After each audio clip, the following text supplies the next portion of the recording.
এবার আমরা 2-3 অঙ্কটা করব। ওই একই নিয়ম, দুটি বর্গের অন্তরূপে প্রকাশ করব, তার মানে বর্গ করে তার অন্তর, তারপর সেটা উৎপাদক বিশ্লেষণ।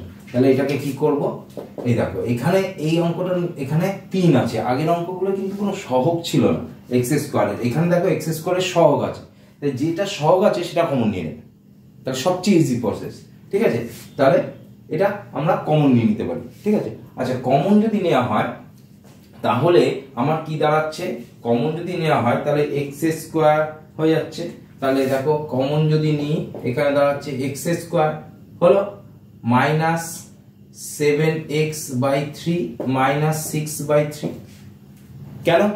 কারণ হচ্ছে যখনই আমি এখান থেকে কমন নিচ্ছি তার মানে এই 3টা চলে আসছে, তার মানে এক্স স্কোয়ার এই 3টা চলে আসছে, শুধু এক্স স্কোয়ার থেকে মাইনাস এখানে তো 3 নেই, 3 নেই যেহেতু তাহলে 7x/3 একটা করব। কারণ কি এই 3 দিয়ে যখন এটা গুণ হবে 3 × 7x আর 3 কেটে যাবে। আবার এখানেও ঠিক তাই, এখান থেকে যদি 3 কমন নিই 2 আসে। ঠিকই, তোমরা ঠিকই ধরেছো যে স্যার এখান থেকে যদি 3 কমন নিই তাহলে তো 3 × 2 = 6 2 আসে। আমরা ওইভাবে না লিখে এটা কিরকম ভাবে লিখলাম, এই 3 যেহেতু কমন গেছে তাই 6/3 এই আকারে লিখলাম। আবার 3 দিয়ে যদি এটাকে গুণ করি তাহলে 3 × 6/3, 3 কেটে গেল 6 থাকে। আমরা এই আকারে লিখলাম আমাদের অঙ্কটা সুবিধার জন্য, মানে এটা কেটে কেটে 2 আসে সেটাও হয়, কিন্তু আমরা অঙ্কটা সুবিধার জন্য করলাম। এবার আমরা ফর্মুলাটা ফেলি ওই a² - 2ab + b² এই আকারে। তাহলে এটা হচ্ছে আমার a² - 2ab মানে কত, আমার এখানে কত আছে স্যার 7x/3, তাই তো এইটাকে আমাকে আনতে হবে 7x/3। আমার কত এসছে 2, a মানে হচ্ছে x, তাহলে b এর টার্মটা কত হলে এই টার্মটাই বজায় থাকবে।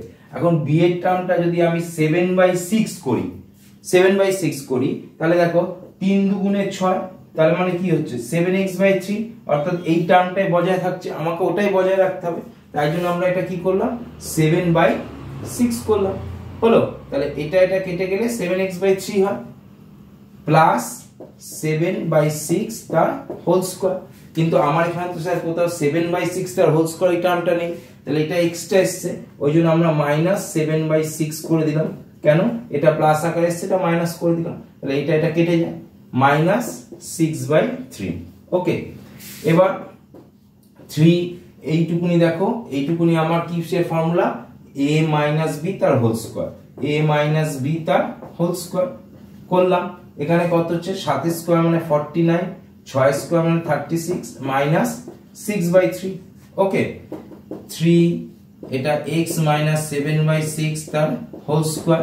এখান থেকে এটা কি করব আমরা লসাগু করব, 36 আর 3 এর লসাগু করলে কি হয় 36 হয়, 36 হয়। তাহলে 36 দিয়ে 36 কে ভাগ করলে কত হয় 1, 1 এর সঙ্গে 49 গুণ করলে কত 49, 3 দিয়ে 36 কে ভাগ করলে কত হয় 12, 3 × 12 = 36, 12 এর সঙ্গে এটা গুণ করলে 6 × 12 = 72, আর এই মাইনাসে মাইনাসে প্লাস। ওকে, তাহলে 3x - 7/6 তার হোল স্কয়ার মাইনাস এটা যোগ করলে কত হয় 9 আর 2 11, খাতা 1 7 1 8 আর 4 12, 12 121, 12/36। ওকে হলো, এবার আমরা কি করব এই দিকটা একটু মুছে নিই, দিকটা মুছে নিলাম। তাহলে আমার দাঁড়াচ্ছে কি, অঙ্কটা যদি আমি এখানে আনি তাহলে 3x - 7/6 তার হোল স্কয়ার মাইনাস এটার হোল স্কয়ার করলে কি হয় 11/6 তার হোল স্কয়ার। তাহলে দেখো এই যে অংশটা এলো, এই অংশটা দেখো এই আকারে চলে এলো। হলো, তাহলে দুটি বর্গের অন্তরূপ মানে এই একটা বর্গ এর বর্গ তার অন্তর মানে মাইনাস। তাহলে এবার কি করব আমরা a + b a - b, অর্থাৎ একবার এটা প্লাস এটা, একবার এটা মাইনাস এটা। তাহলে করে দিই 3x - 7/6 প্লাস 11/6 আর x - 7/6 মাইনাস 11/6 হলো, একবার এটা প্লাস এটা, একবার এটা মাইনাস এটা। এবার অ্যাজ ইউজুয়াল যেমন লসাগুর নিয়ম 6 হলো, এর নিচে কিছু নেই মানে 1 এর সঙ্গে 6 ভাগ করলে 6, 6 কে 6x - 7 প্লাস 11 হলো, এখানেও তাই 6 কে 6x - 7 মাইনাস 11। ওকে, তাহলে 3 6x 11 এর সাথে বিয়োগ করলে কত হয় +4/6, এখানে 6x - 18 বাই 6, কারণ দুটোর আগেই মাইনাস আছে, 7 এর আগেও মাইনাস, 11 এর আগেও মাইনাস। 3 এখান থেকে আমার কি কমন যায়, 2 কমন গেলে 3x প্লাস 2 বাই 6, এখান থেকে আমার 6 কমন গেলে x মাইনাস 3 বাই 6, এই 6 কেটে গেল, 3 দুগুণে 6 কেটে গেল, পড়ে থাকে 3x প্লাস 2 আর x মাইনাস 3। এটাই হচ্ছে আমার উৎপাদকের বিশ্লেষণ। তাহলে এটা হচ্ছে আমার 2 এর 3 এর দাগের অঙ্কটা। ওকে, এরপর হচ্ছে 4 এর দাগের অঙ্কটা। একই রকম অঙ্ক, একই রকম সবকিছু, যে দুটি বর্গের অন্তরূপে প্রকাশ করতে বলেছে, সেটাকে প্রকাশ করে আমাকে কি করতে বলেছে, উৎপাদকে বিশ্লেষণ করতে বলেছে। তাহলে আমরা করি।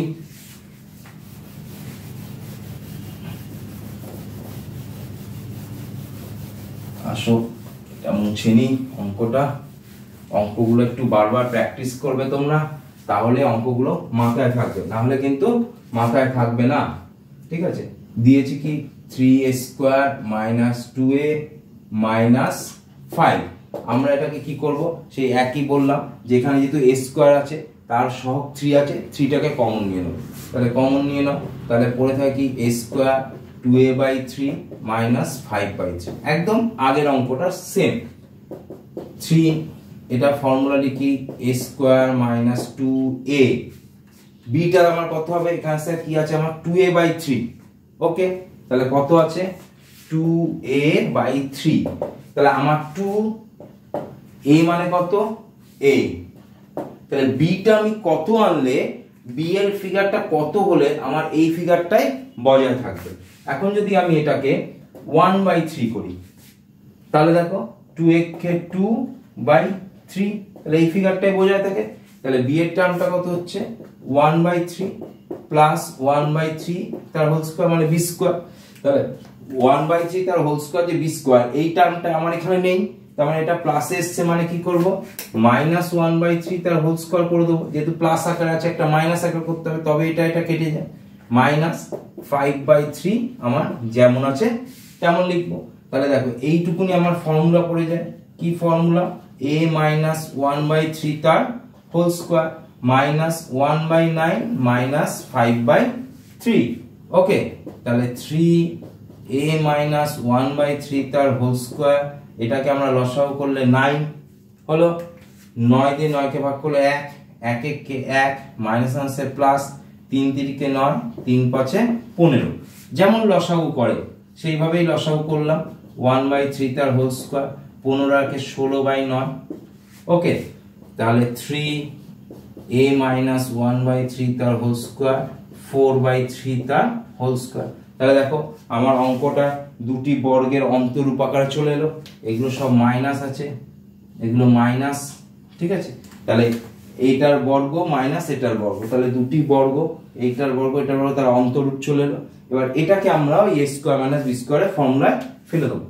তাহলে করে ফেলি এখানে 3,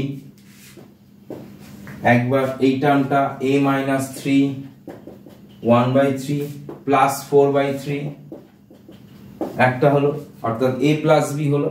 এবার এটা মাইনাস এটা, অর্থাৎ a minus 1 by 3 minus 4 by 3, এটা আমার রাফ অংশ। ওকে, তাহলে একবার a প্লাস b হলো, a মাইনাস b হলো। তাহলে 3 বাইরে যেমন আছে তেমন, এটাকে আমরা লসাগু করলাম। তাহলে 3a মাইনাস 1 প্লাস 4, আবার এটাকে যদি আমরা করি 3a মাইনাস 1 মাইনাস 4, তাহলে 3a 4 থেকে 1 বাদ গেলে 3 বাই 3, এটা একটা অংশ। 3a minus 5 by 3। ওকে, এই 3 আর 3 কেটে গেল, তাহলে এখান থেকে 3 কমন গেলে a plus 1 3a minus 5 by 3, 3 কেটে গেল, তাহলে a plus 1 3a minus 5, a plus 1 3a minus 5। এটাই হচ্ছে অঙ্কটা। চ্যানেলটিকে অবশ্যই লাইক, শেয়ার এবং সাবস্ক্রাইব করে দিন।